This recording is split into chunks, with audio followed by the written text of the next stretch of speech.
Hi hello ನಮಸ್ಕಾರ, ಹೇಗಿದ್ದೀರಾ? ಚೆನ್ನಾಗಿದ್ದೀರಾ ಅಂದ್ಕೊಳ್ತೀನಿ. ಸೊ ಈ ವಿಡಿಯೋ ತುಂಬ ಶಾರ್ಟ್ ಆಗಿರುತ್ತೆ ಆ್ಯಂಡ್ ಸಿಂಪಲ್ ಆಗಿರುತ್ತೆ. ನಡೆದಿರೋಂಥ ಕೆಲವು ಘಟನೆಗಳು ವಿತೌಟ್ ವಾಯ್ಸ್ ಓವರ್ ಚೆನ್ನಾಗಿ ಮಾಡಿರ್ತೀನಿ ಅಂತ ಅಂದ್ಕೊಳ್ತೀನಿ. ಸೊ ಬನ್ನಿ ವಿಡಿಯೋ ಸ್ಟಾರ್ಟ್ ಮಾಡೋಣ. ಆ್ಯಂಡ್ ಹೇಳೋದು ಮರ್ತೋಗ್ಬಿಟ್ಟೆ, ಎಪಿಸೋಡ್ 6. ಸೊ ಡೇ 2ನಲ್ಲಿ 3 ಪಾರ್ಟ್ ಮಾಡಿಬಿಡೋದ್ರಿಂದ ಅದು ಎಪಿಸೋಡ್ 6 ಆಗಿಬಿಟ್ಟಿದೆ. ಸೊ ಅದೆಲ್ಲ ಚೆನ್ನಾಗೇ ಇರುತ್ತೆ ನೋಡಿ. ವೇಲೂರಿಗೆ ಹೋಗಿದ್ವಿ. ವೇಲೂರಿನಲ್ಲಿ ಅಲ್ಲಿ ಮುರುಗನ್ ಟೆಂಪಲ್ ಇದೆ, ಅದೆಲ್ಲ ನೋಡಿದ್ವಿ. ಆ್ಯಂಡ್ ಬರೋಕ್ಕೆ ಮುಂಚೆ ನಾವು ಊರಲ್ಲಿ ಎಂಟ್ರಿ ಆಗುವಾಗ ಏನೇನು ಎಲ್ಲ ಇತ್ತು ಅದೆಲ್ಲ ನಾನು ತೋರಿಸಿದ್ದೀನಿ. ಸೊ ಮರಿದಿರಾ ಪಾರ್ಟ್ 1 ಅಂತಂದರೆ ಎಪಿಸೋಡ್ 1, ಎಪಿಸೋಡ್ 2, ಎಪಿಸೋಡ್ 3 ಎಲ್ಲ ನೋಡಿ. ಅದು ಚೆನ್ನಾಗಿರುತ್ತೆ. ಇದೇನೋ ಅರ್ಥ ಆಗುತ್ತಾ ಅಂತಂದರೆ ಇದು ಇನ್ನೂ ಚೆನ್ನಾಗೇ ಅರ್ಥ ಆಗುತ್ತೆ. ಅದಕ್ಕೆ ಇದಕ್ಕೂ ಸ್ವಲ್ಪ ಕನೆಕ್ಟಿವಿಟಿ ಅಷ್ಟೇ. ಅಂದರೆ ಡೇ 1 ಡೇ 2 ಆ ಥರನೇ, ಏನು ಪ್ರಾಬ್ಲಮ್ ಇಲ್ಲ. ಇದು ನೋಡಾದ್ಮೇಲೆ ಅದೇ ನೋಡಿ. ಇವಾಗ ಬನ್ನಿ ವಿಡಿಯೋ ಸ್ಟಾರ್ಟ್ ಮಾಡೋಣ.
ಸುಮ್ಮನೆ ನಿಂತಿದ್ರೇ ಸಾಕು, ಎಷ್ಟು ಬಿಸಿಲು ಗೊತ್ತಾ ಇಲ್ಲಿ. ಅಪ್ಪ, ಬೆಂಗಳೂರು ಇದ್ದಾರೆ ಎಷ್ಟೋ ಪರವಾಗಿಲ್ಲ.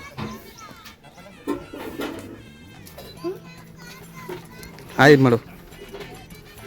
Hi hi. ఎండెట్టుంది చెప్ప? ఎండెట్టుందా? ಜಾಸ್ತಿ ಇದೆ ಅಂತ ಅವನಿ ಆಡ್ದವ ಈ ಬಿಸಿಲಲ್ಲಿ ಕ್ರಿಕೆಟ್ ಆಡೋಣ ಅಂತ ಅವನಿ ಆಡ್ದವ ಬರ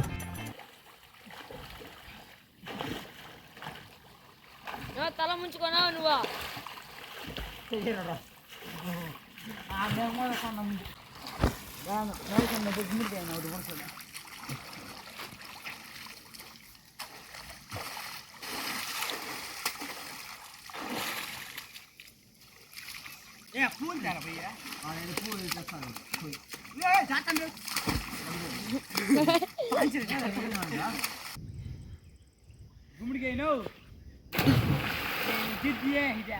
గుమ్మడికాయ ప్లేస్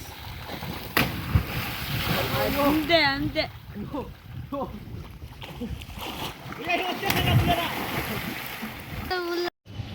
ಈ ವಿಡಿಯೋ ತುಂಬ ಶಾರ್ಟ್ ಆಗಿರುತ್ತೆ. ಯಾಕೆ ಅಂತಂತಂದರೆ ಅಲ್ಲಿ ನಡೆದಿರುವಂಥ ಕೆಲವು ಘಟನೆಗಳು ಮಾತ್ರ ನಾನು ರೆಕಾರ್ಡ್ ಮಾಡೋದಕ್ಕಾಗಿದ್ದು.